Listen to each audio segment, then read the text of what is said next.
거의 1억 원의 소득을 증명해야 돼요. 그리고 제가 귀화하고 싶은 이유는 여러분 안녕하세요, 레이시입니다. 제가 한국에서 산 지 거의 5년이나 되어가고 있는데 사실은 처음으로 그냥 공부하고 돌아갈 줄 알았는데 지금 마음이 완전 달라졌어요. 사실은 저는 한국에서 사는 게 몸도 마음도 훨씬 더 편해요. 그래서 점점 그런 생각을 하게 됐어요. 언젠가 한국은 나의 집이 될 수도 있겠구나. 근데 현실적으로는 마음만 있다고 되는 건 아니잖아요. 외국인이 한국 국적을 따려면 여러 가지 방법이 있어요. 하나는 상대적으로 쉬운 일, 그리고 다른 하나는 굉장히 어려운 길이에요. 이게 다 무슨 길인지 다 같이 알아볼까요? 쉬운 길은 바로 한국인이랑 결혼하는 거예요. 그런데 여러분, 저는 쉬운 길을 잘 선택하는 사람 아니거든요. 그리고 비자나 국적을 위해 결혼하는 건 저랑 잘 안 맞는 것 같아요. 저는 뭔가 내가 진짜 믿을 수 있는 사람, 그리고 행복하게 만들 수 있는 사람, 나를 행복하게 해주는 사람과 결혼하고 싶은데요. 비자를 위해 아니면 국적을 위해? 그건 제 방식이 아닌 것 같아요.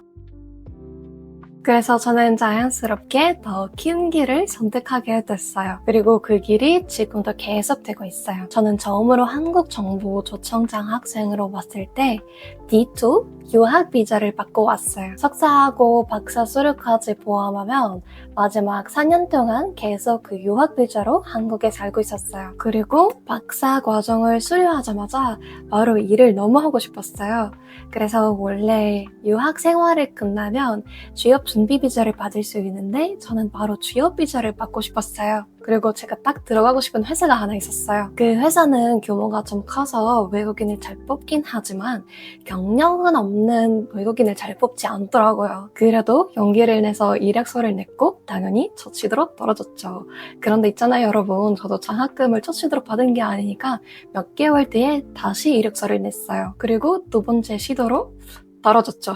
떨어졌는데 그래도 몇 개월 뒤에 다시 이력서를 넣었더니 세 번째 시도로 입사하게 되었어요. 큰 회사이다 보니까 문제없이 저에게 이 세 분 특정 활동 비자를 만들어 주셨어요. 그래서 저는 지금 특정 활동 비자로 한국에서 거주하고 있어요.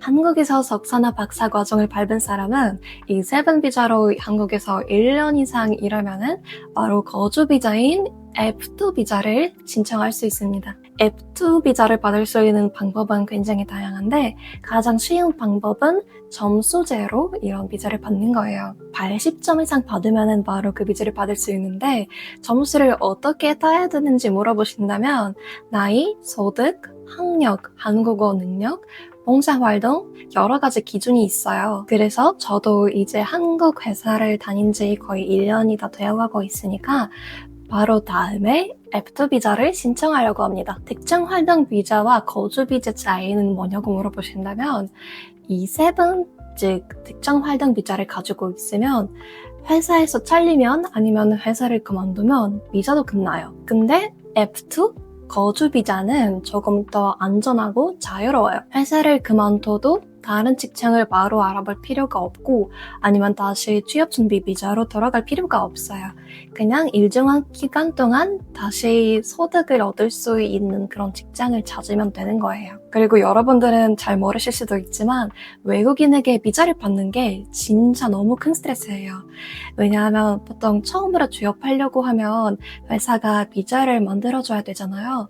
그런데 생각보다 외국인에게 비자를 만들어주는 회사가 그렇게 많지 않아요.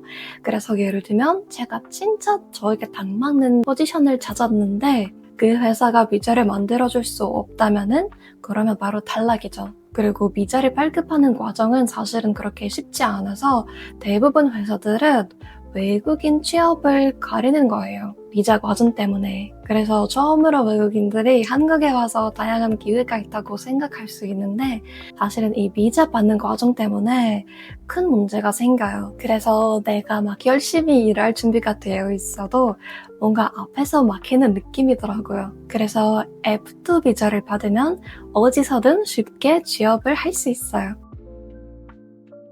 바로 다음 단계는 영주권 F5 비자예요. 그런데 기준은 사실은 만만치 않아요.